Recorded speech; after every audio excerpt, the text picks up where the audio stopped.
Docteur Agon, qui a un médicament, qui l'a proposé. Comment ça marche? Est-ce que les autres vous écoutent? Est-ce que c'est sérieux? Oui, c'est très sérieux et je suis très écouté parce que depuis le 12 mars que j'ai commencé à essayer de façon informelle à Ouagadougou, nous avons traité plus de 20 personnes. Devant moi ici, j'ai la liste de 15 personnes que nous avons recensées et de 6 ans à 62 ans. Et nous avons aussi mis sous traitement des gens en France, à Orléans, à l'hôpital de Orléans précisément.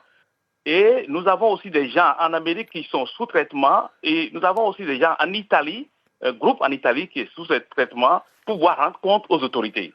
C'est pourquoi je vous précise. Apivirine contient 40 gélules. Et 10 gélules traitent les gens déjà. En France, tous ceux qui ont pris ce produit, et les 2 premiers jours, ils doivent être négatifs le 3e, le 4e jour au coronavirus. Mais ça serait révolutionnaire, pourquoi on n'en parle pas? C'est bizarre. C'est révolutionnaire, c'est révolutionnaire. C'est pourquoi le ministère de l'Enseignement supérieur et de la Recherche scientifique au Burkina Faso a mis sur place un comité et nous travaillons durement. Les tollés que vous avez entendus. Oui, parce qu'il y a eu beaucoup de tollés, les gens se disent non, ça marche pas, on n'est pas au courant. Non, c'est normal, c'est normal. Nous travaillons comme sous-marins, nous sommes en bas en train de travailler et nous ignorons les vagues en haut. Au Bénin, hier, le ministre de la Recherche, avec tous les recteurs des universités publiques au Bénin, avec tous les chefs de service, le Conseil national des experts à la recherche m'ont reçu et on s'entend pour que le Bénin réponde au coronavirus sur le territoire africain avec une solution africaine pour pouvoir sortir et juguler cette pandémie. Maintenant, ce que je demande, c'est 2 choses. Nous avons demandé l'accord des Ivoiriens, des Maliens, des Béninois et des Burkinabés pour faire l'essai dans tous ces pays. En dehors de ces pays, je souhaite que tout gouvernement, comme l'a demandé aussi le gouvernement équato-guinéen, et tout gouvernement, moi je suis prêt à envoyer dans les 54 pays d'Afrique une dizaine, voire une cinquantaine de apivirines, juste pour qu'ils essayent pour voir en 2-3 jours. Et c'est quand les preuves scientifiques parlent, la bouche se tait. Je voudrais dire 2 choses. La première, l'Africain, excusez-moi, attend toujours de l'extérieur. Une solution endogène, l'Afrique doute. Mais tant que l'Afrique doute de cette solution endogène, l'Afrique ne progressera pas. Et donc, comme on s'est levé, mais c'est d'abord un Français qui a été traité au Burkina d'abord. Et à partir de lui, sa famille et beaucoup d'autres gens. Et donc, les Africains doutent. Mais c'est pourquoi les preuves vont convaincre les Africains. Et deuxièmement, comme c'est leur frère, et on n'est jamais prophète chez soi. Voilà, donc c'est ça qui fait le doute. Surtout que ce médicament, quand même, a été breveté dans plusieurs pays pour le VIH. Depuis 20 ans, nous travaillons sur ça. Voilà, tout à fait. On va suivre l'évolution de ce produit-là, qui, on l'espère, sera le produit miracle. En tout cas, on croise les doigts, on va suivre ça de près. Je me tourne maintenant vers Serge Armel Djidjou, qui se trouve à Bafoussam. Vous, en tant que chercheur, je pense que vous vous êtes beaucoup prononcé sur cette question, mais on vous entend pas beaucoup. Que faites-vous dans le sens de lutter pour avoir une solution africaine à la lutte contre le Covid-19? Alors, je dois d'ailleurs prolonger la réflexion du docteur Agon. Parce qu'il se trouve qu'il y a 3 semaines, j'ai eu le docteur Agon au téléphone, que je connais bien par ailleurs, et on a parlé de la possibilité, à la suite du Burkina, que d'autres pays en Afrique centrale se lancent dans l'essai clinique. Tous les interlocuteurs que j'ai eus m'ont donné l'impression que c'était pas possible, mais en même temps, voulaient à titre privé avoir des doses de la viperidine. C'est-à-dire, ils pensent d'abord à eux, ils veulent l'essayer eux-mêmes, mais ne veulent pas pour le grand public. Non, j'ai l'impression donc on serait dans une omerta où nos décideurs peut-être seraient coincés par des pressions ou que je connais pas, parce que je peux pas comprendre, m'expliquer que dans une crise pareille, il y a une opportunité. Si on pense que ce n'est pas efficace, on dit un non sec, mais on a des interlocuteurs qui disent qu'ils ne peuvent pas, mais qui vous appellent pour vous dire quand même, est-ce que, quand vous êtes l'ami du docteur Agon, est-ce qu'on peut avoir quelques doses? Donc, c'est-à-dire qu'ils prennent des doses pour eux, mais ils ne veulent pas en faire profiter le plus grand nombre. Pour vous, il y a un complexe, ou plutôt il y a des pressions. C'est-à-dire qu'ils ne se voient pas en position de lancer officiellement et publiquement un essai clinique sur un médicament comme ça. Je ne sais pas quels intérêts. Parce que c'est africain.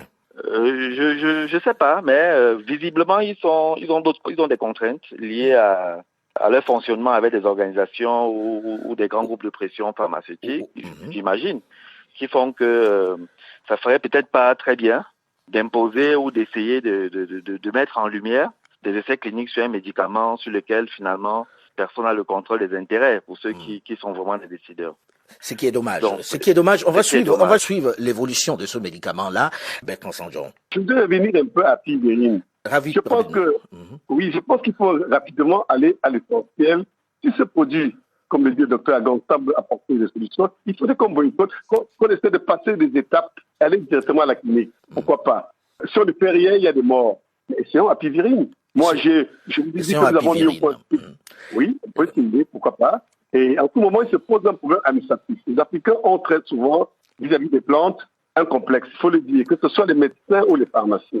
Justement, vous anticipez sur ma question, parce qu'on a vu fleurir sur les réseaux sociaux tellement de médicaments de grand-mère qu'on se pose la question de savoir qu'est-ce qui marche, puisqu'à chaque fois où quelqu'un propose quelque chose sur les réseaux sociaux, ça fait rire le reste du monde. Est-ce qu'il y a des produits qui marchent contre cette maladie qui arrive, contre ce Covid-19 qui arrive? On a entendu les gens parler d'ail, etc., des choses les plus saugrenues.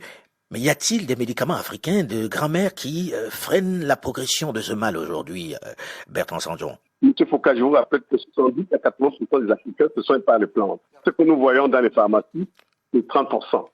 Quelqu'un a parlé des recettes de grand-mère sans posologie, sans mot d'emploi. Je pense que George, il se trompe un peu. Elles avaient des posologies. Et quand on voit la première pharmacopée africaine de l'OUA qui a été faite, on a dit que quand des guérisseurs qui ne se connaissent pas, je crois que 50, disent la même chose, on peut valider ce protocole. Mais on aimerait quand même, docteur Sanjon, qu'à un moment on nous dise, vous, chercheurs africains, que vous puissiez nous dire ce médicament de grand-mère marche. Là, vous posez une autre question. La problématique de la recherche des plantes médicinales en Afrique, qui a trait la relation privée, gouvernement, validation, OMS, si on veut. Là, c'est un champ de discussion. On n'aura pas le temps de faire à cette émission. Ce qui est sûr, les plantes africaines, de toute manière, la pharmacie, les médicaments, la chloroquine, elle dérive de quoi?